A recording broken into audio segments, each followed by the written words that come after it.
जय शंभूराजे मित्रांनो स्वागत आहे आपल्या टेक बॉय मराठी या यूट्यूब चॅनलवर। तर आज तुम्ही जर इन्स्टॅम यूज करत असाल, बरेचसे जण इन्स्टॅम यूज करतात, पण इन्स्टॅमवर जर तुम्ही टाईप करत असाल किंवा कोणाला मेसेज करत असाल तर ह्या तीन जबरदस्त अशा सेटिंग सांगतो।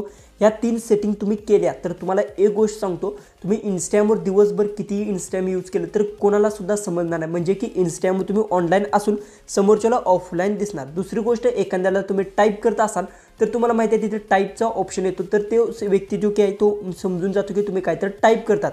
तर तुम्हाला सांगतो ते तुम्ही हाईड सुद्धा करू शकता। कशा पद्धतीतून करायचं, लास्ट जी की सेटिंग आहे ते सुद्धा तुम्हाला मी सांगणार कशा पद्धती। असे तीन सर्वात इम्पॉर्टंट सेटिंग्स आजच्या व्हिडिओमध्ये सांगणार आहे। सगळ्यात पहिले तर आपल्या चॅनलवर तुम्ही नवीन असाल तर चॅनलला सबस्क्राईब करून घ्या आणि व्हिडिओचे जास्तीत जास्त शेअरिंग नक्की करा। चला तर डायरेक्ट आजचा जो व्हिडिओ आहे तो आपण लगेच स्टार्ट करू। सगळ्यात पहिली गोष्ट काय करायचं, तुम्हाला प्ले स्टोअरवरून तुमचं इन्स्टॅम असेल ते अपडेट करून घ्यायचं। जसं की आता तुम्ही इन्स्टॅम जर इथे सर्च केलं तर इन्स्टॅम आहे ते तुम्हाला तिथून अपडेट आलं असेल तर अपडेट करून घ्या, कारण की ह्या अपडेट जी काही आहे ह्या अपडेटमध्येच तुम्हाला सगळे ऑप्शन्स आहेत ते भेटणार आहेत, त्यासाठी अपडेट नक्की करून घ्या। त्यानंतर सगळ्यात पहिले तर इन्स्टॅम आहे ते ओपन करून घ्यायचा। त्यानंतर तुम्हाला इथे तुमचा प्रोफाईलचा लोगो दिसेल, त्या प्रोफाईलच्या लोगोवर तुम्हाला क्लिक करून घ्यायचा। क्लिक केल्यानंतर येथून तुम्हाला घ्यायचं, ह्या थ्री लाईन्स दिसत असेल या थ्री लाईन्सवर तुम्हाला क्लिक करून घ्यायचा। क्लिक केल्यानंतर इन्स्टॅमच्या सगळ्या सेटिंग्स आहेत त्या तुमच्यासमोर अशा पद्धतीने ओपन होऊन जाईल। त्यानंतर तुम्हाला घ्यायचं खाली स्क्रोल डाऊन करत जायचं आणि येथे तुम्हाला मेसेज अँड स्टोरी रिप्लायचा जो की हा ऑप्शन आहे, बघू शकता तुम्हाला दिसत असेल, हा ऑप्शन भेटेल ते तुम्हाला क्लिक करून घ्यायचा आहे। क्लिक केल्यानंतर येथे तुम्हाला एक ऑप्शन भेटतो, who can see your online, बघू शकता इथे तुम्हाला ऑप्शन दिसत असेल।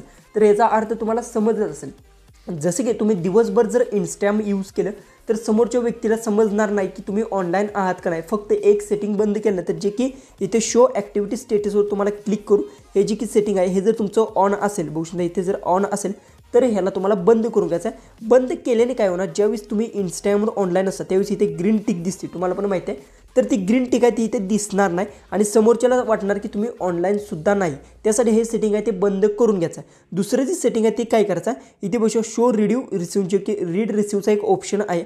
हा ऑप्शन कशासाठी, समजा समोरच्या व्यक्तीने तुम्हाला मेसेज केला, मी आता समजा एखाद्या व्यक्तीला मेसेज केला आणि समोरच्या इन्स्टॅममध्ये तो मेसेज गेला आणि त्या व्यक्तीने जो की मेसेज सीन केला आहे का नाही ते मला समजतं। आणि जर तुम्हाला असं वाटत असेल की समोरच्या व्यक्तीने मला मेसेज केला आणि मी मेसेज वाचला तरीसुद्धा त्याला जी काही माहिती पडू नये की मी मेसेज वाचला आहे का नाही, त्यासाठी हा ऑप्शन जर तुमचा ऑन असेल तर ह्या ऑप्शनला तुम्हाला सगळ्यात पहिले तर येथून बंद करून घ्यायचा। याला बंद केल्याने समोरच्या व्यक्तीचा तुम्ही इन्स्टॅम मेसेज केला तो वाचला तर समोरच्या व्यक्तीला समजणार सुद्धा नाही की तुम्ही मेसेज वाचला आहे का नाही, जर हे सेटिंग तुमचं बंद असेल तर। त्यासाठी तुम्हाला करायचं, एक्झाम्पलसाठी तुम्हाला मी एक मेसेज ओपन करून घेतो। तसंच तुम्हाला कोणत्या व्यक्तीचं जी की जास्त तुम्ही चॅटिंग करताय त्याचं मेसेज बॉक्स आहे ते अशा पद्धतीने ओपन करून घ्या। त्यानंतर येथे प्रोफाईल तुम्हाला दिसत असेल, त्या प्रोफाईलच्या लोगोवर तुम्हाला क्लिक करून घ्यायचा। त्यानंतर येथे तुम्हाला प्रायव्हसी अँड सेफ्टीचा ऑप्शन भेटतो जो की हा आहे इथे बघू शकता, तर त्या ऑप्शनवर तुम्हाला क्लिक करून घ्यायचा।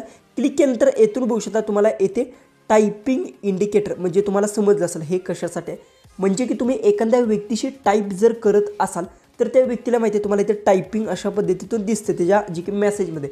जर हा ऑप्शन तुमचा ऑन असेल तर ह्याला जर तुम्ही बंद केला असेल तर समोरच्या व्यक्तीला जी की आहे तुम्ही टाईप करत असाल तर समोरच्या व्यक्तीला समजणार सुद्धा नाही की तुम्ही टाईप करताय का नाही। त्यासाठी हे सेटिंग आहे ते तुमचं ऑन असेल तर याला बंद करून घ्यायचं आहे। बंद केल्यानंतर तुम्ही तुमच्या कोणत्याही पर्सनल व्यक्तीशी टायपिंग करत असाल आणि समोरच्या व्यक्तीला जर ती अशा पद्धतीने दिसत असेल की टाईप करताय तर हे सेटिंग बंद करून घ्या। त्यानंतर कोणालाही तुम्ही चॅटिंगमध्ये जाऊन अशा पद्धतीचं सेटिंग बंद केलं आणि त्याला जर तुम्ही मेसेज केलं तर त्याला जी काही आहे टायपिंगचा तो ऑप्शन असतो टायपिंग ते दिसणार नाही। आजचा व्हिडिओ आवडला असेल तर नक्की चॅनलला सबस्क्राईब करा। या सेटिंगचं माहिती होतं का नाही कमेंट्समध्ये नक्की सांगा। तर चला आपण भेटू उद्याची एक नवीन इंटरेस्टिंग व्हिडिओमध्ये।